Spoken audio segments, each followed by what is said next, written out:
No ar, a conversa de redação.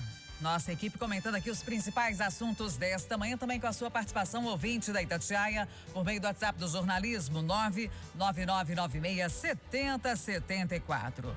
Começa a valer hoje o que está sendo chamado de uma nova lei seca em PH. No último fim de semana, sem restrição do consumo de bebida alcoólica, os bares ficaram lotados. Júnior Moreira, bom dia. Bom dia, Kátia, bom dia para todo mundo. Olha, pessoal, acho que tem alguns lados nessa história aí, né? O primeiro lado da pandemia, da saúde, e os números estão aí. Não tem como mentir, né? Os números estão altos, a taxa de transmissão, também a ocupação de leitos, enfim. Já tinha um tempo que a gente não via isso tá acontecendo nos últimos dias aqui.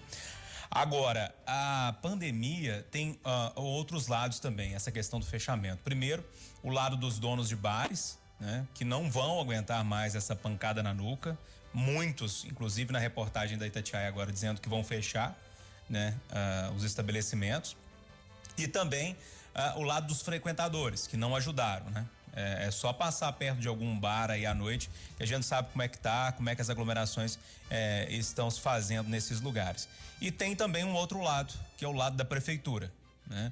Um lado que foi ineficiente na fiscalização, né, de quem descumpria o decreto, as medidas de proteção durante todo esse tempo. Então, ou seja, são vários lados, várias vertentes que fizeram com que a gente chegasse nesse momento. Mas é uma equação muito difícil. De um lado, a saúde precisa ser cuidada para que a gente não exploda aí o sistema de saúde, e do outro, uma questão econômica muito séria também, porque serão muitos empregos perdidos com mais essa pancada nos donos de bares. Eustáquio Ramos, com o que a gente observou no fim de semana, especificamente ontem, já no fim do dia, com os momentos finais do que ainda estava valendo, que é o consumo de bebida alcoólica nos bares da capital, a gente pode dizer que isso revela, traduz que as pessoas ainda não estão tão conscientes assim de que o coronavírus ainda representa um risco? Eu acho que houve uma conscientização no início da pandemia, lá pro meio da pandemia, quando a gente estava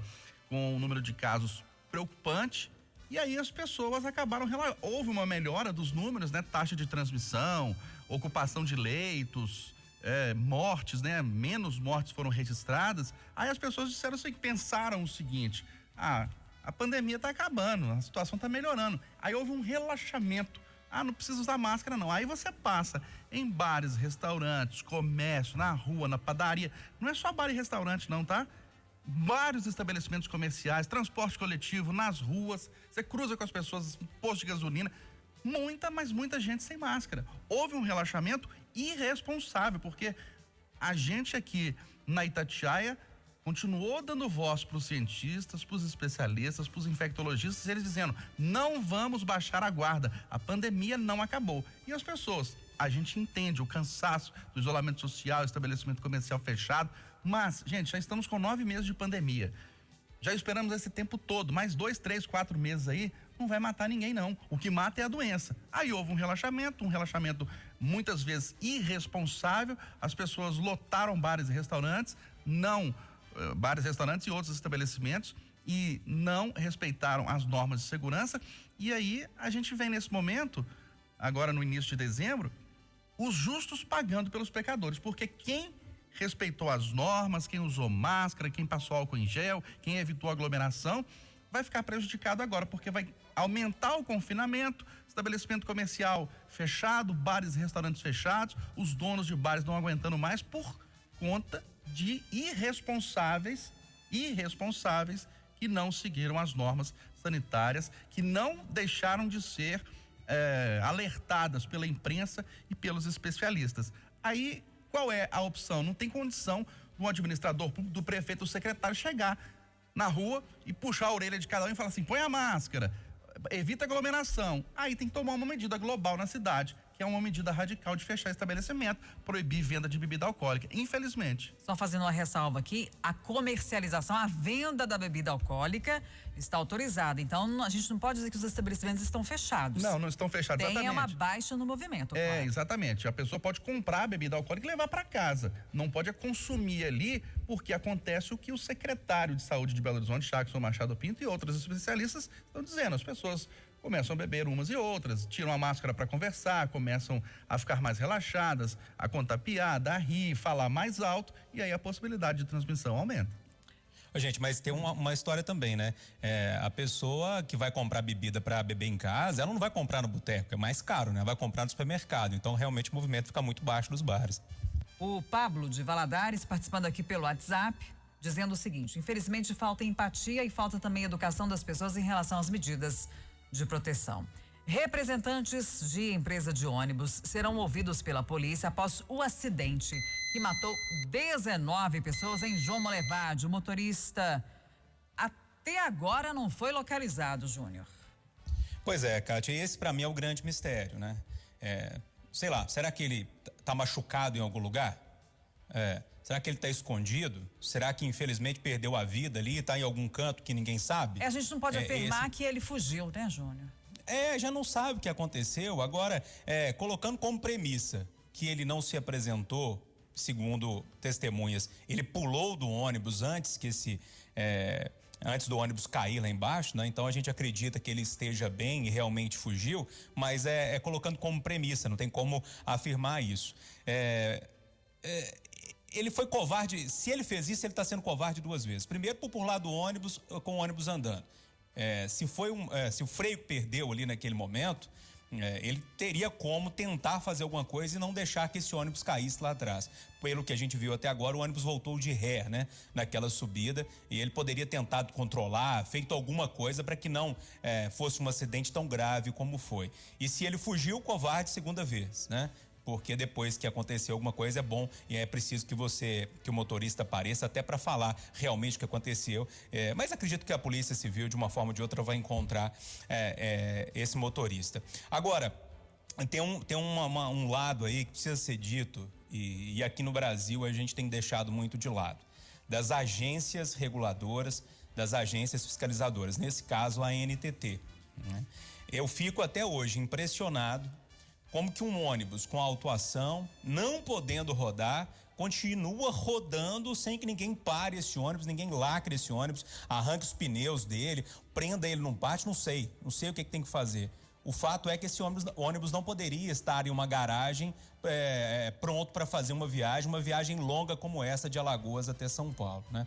As agências reguladoras aqui no Brasil, nesse caso a ANTT, mas a gente pode citar a ANS, já pode dar vários exemplos de coisas que a ANS fez ou deixou de fazer. A própria ANEEL agora com essa situação lá no Amapá, com a questão da energia elétrica. As nossas agências reguladoras que nasceram ali naquela era da privatização para fiscalizar as empresas, não estão cumprindo o trabalho que devem fazer, né? Esse é um ponto que precisa ser discutido, falado mais vezes, porque são tragédias. E essa é um exemplo que podem ser evitadas. Tragédias que se tivesse sido cumprido ou se tivessem sido cumpridas todas as normas, todas as leis, essa tragédia não teria acontecido, né? Algumas são fatalidades, outras são evitáveis. E essa que aconteceu em João Molevade era uma tragédia evitável e não foi evitada também por causa da inoperância das nossas agências reguladoras aqui no Brasil. Ô, Kátia, Júnior, vou pegar o seu gancho, Júnior, em relação às agências reguladoras e falar especificamente do transporte irregular. Esse ônibus, ele não tinha autorização para fazer o transporte de passageiros, foi autuado 3 vezes aqui dentro de Minas Gerais por transporte irregular, lá no norte de Minas, lá em Montes Claros.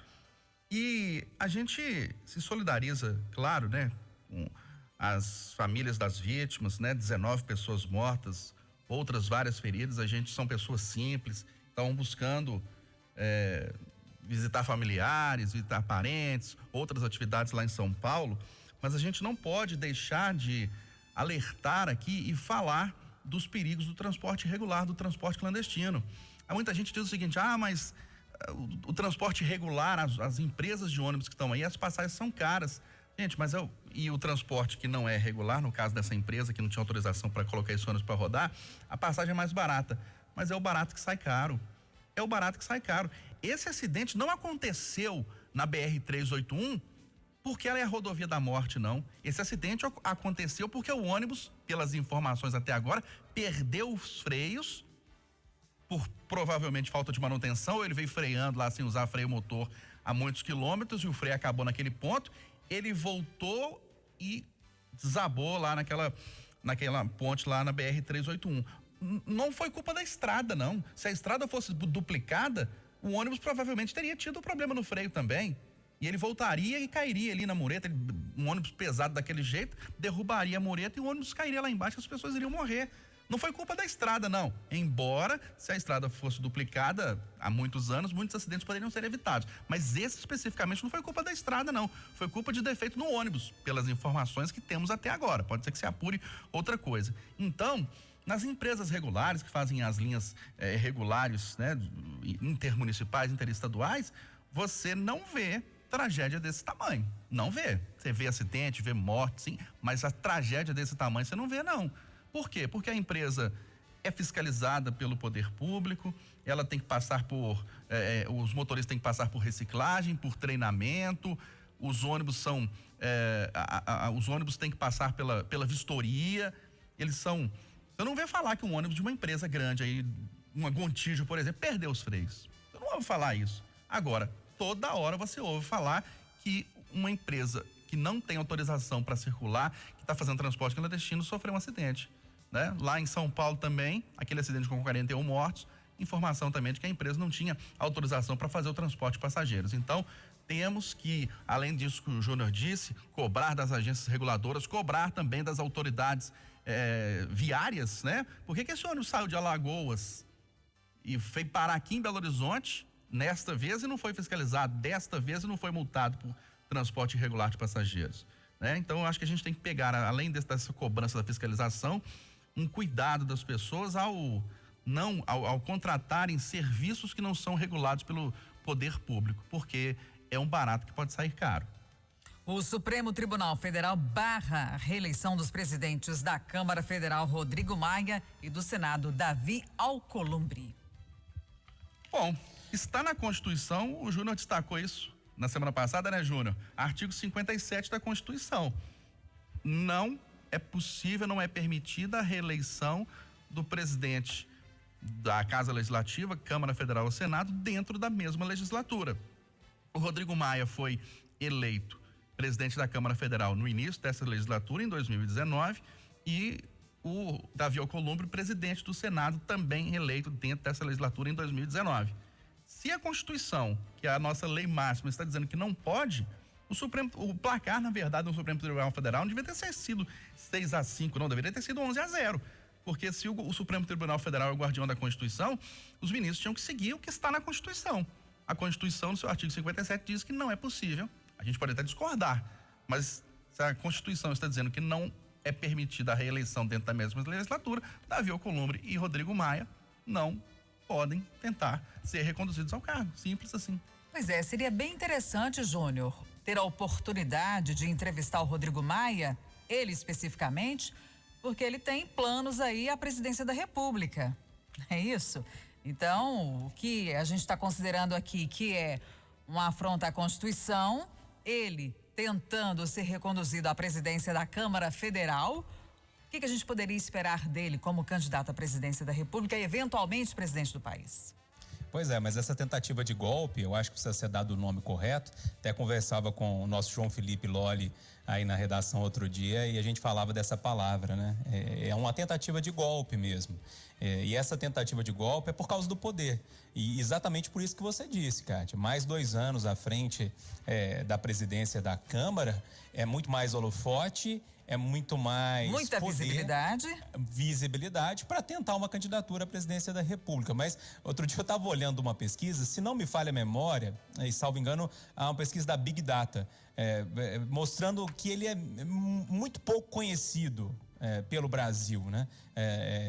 Já teria, inclusive, os caciques partidários deixado essa ideia de tentativa de candidatura um pouco de lado por falta de conhecimento no grande Brasil, né? No interior do Brasil, do nome do Rodrigo Maia. Agora, falando especificamente desse resultado do Supremo Tribunal Federal, que me deixou muito feliz, mas é impressionante como os grandes nomes, os grandes juízes do Brasil, da Suprema Corte, as pessoas que estão lá para interpretar a nossa Constituição, né, e colocar o último ponto final na história, eles passaram uma semana tentando arrumar um jeito de mudar o sentido da palavra vedada. Eu fiquei impressionado com o que aconteceu. E o Eustáquio chamou atenção para um assunto interessante, o placar, né? 6-5. Ou seja, 5 dos nossos juízes, dos principais juízes do Brasil, não sabem o sentido da palavra vedada. Isso me assusta um pouquinho. Como eu disse na semana passada, quando falamos desse assunto, um garoto de 10 anos que aprendeu a ler agora, ele sabe o sentido da palavra vedada, né? Não precisa ser um mestre em direito para tentar entender. Nessa parte, a Constituição nossa, que é bem complexa, nessa parte é muito clara. Ela é muito clara. E eu fico por entender como que eles conseguiram entrar numa discussão desse tamanho, né? E ainda com 5 juízes não entendendo o que significa a palavra vedada. Agora, o meu grande medo, e é o passo à frente agora, já que não teremos nem Davi Alcolumbre, nem Rodrigo Maia candidatos, o meu medo são os, entre aspas, Arthur Lira da vida, que podem aparecer aí na presidência da Câmara, né? Nomes que a gente achava que já estavam expurgados do cenário político, voltando com toda força. E aí é mais um passo para nós ficarmos muito atentos e vigilantes no que vai acontecer nessa eleição em fevereiro. E a gente continua vendo que ninguém que tem poder, que tem cargo, que tem mandato, está querendo nova política. Nova política significa renovação, significa alternância de poder, significa oportunidades para várias pessoas, para várias correntes, vários postulantes aos cargos. Se o Rodrigo Maia, nada contra ele, não, tô dizendo o que a gente está vendo, né? Ele como político, ele, se fosse o candidato novamente à presidência da Câmara, seria o 3º mandato dele, ele sendo eleito, porque ele cobriu aquele mandato tampão, quando o Eduardo Cunha deixou a presidência da Câmara, conseguiu a reeleição, ou seja, está a 2ª vez presidente da Câmara, e se tentasse a eleição de novo e ganhasse, 3ª vez consecutiva presidente da Câmara. E o Davi Alcolumbre, 2ª vez também presidente do Senado, se candidatasse e ganhasse a eleição. 4 anos como presidente do Senado. Cadê a nova política, a renovação, o novo fôlego, alternância de poder, alternância de correntes, né, com este pensamento, alternância de partidos na presidência legislativa? Ninguém quer saber de nova política, não. Produtos da ceia de Natal já estão mais caros, Júnior. Pois é, as compras começam agora, né? E eu fico imaginando quando chegar lá pertinho do Natal, né? O que vai acontecer? Que normalmente já acontece, né? Alguns produtos específicos já sobem muito. Mas se fosse só a ceia de Natal, tava bom, né? Porque aí era só um período e isso passava. O problema é que a situação não é boa e não é boa na de hoje. Ontem nós discutimos lá no Pode Tudo, um tema trazido inclusive pelo nosso Rômulo Ávila, sobre essa questão da possibilidade de volta da inflação, né? E aí nós lembrávamos lá na hora, o preço do gás de cozinha disparou, a luz na bandeira vermelha 2, a carne caríssima, né? Músculo custando R$30 o quilo, gasolina subindo novamente, caiu durante a pandemia por falta de demanda, agora voltou a subir. Frutas e verduras, outra pesquisa do Feliciano Abreu já havia mostrado isso pra gente, um aumento também sem precedentes, sem contar onde tudo começou, né? O arroz e o óleo, né? Dificilmente alguém consegue comprar um pacote de arroz de primeira, pessoa que ganha ali um salário mínimo. E ainda tem um detalhe, quem que paga aluguel, né, ainda está mais complicado nessa história toda, com um aumento de mais de 20% no IGPM. Ou seja, né, bom fosse só agora, mas a situação nossa está muito complicada e eu não vejo um horizonte muito interessante para quem ganha pouco aqui nesse Brasil, não. E com uma combinação de aumento do desemprego, Eustáquio. Mais uma consequência grave da pandemia de coronavírus, porque muitos estabelecimentos comerciais tiveram as atividades suspensas nesse período. Aí foram reabertos os estabelecimentos, os comerciantes, os empresários tentam recuperar o tempo perdido, recuperar aquele prejuízo durante esse tempo todo e sobe um preço. O que já é tradição, né? Subir o preço nessa época. Agora, cabe ao consumidor evitar se deixar levar pelos abusos. Você recompor o preço, você subir o preço pela inflação é uma coisa. Agora, você abusar porque chegou na época do final do ano, aí já é outra coisa, já é ilegal, irregular, já é lamentável e aí cabe ao consumidor pesquisar. 8h59, final do Jornal da Itatiaia desta segunda-feira, com a apresentação de Eustáquio.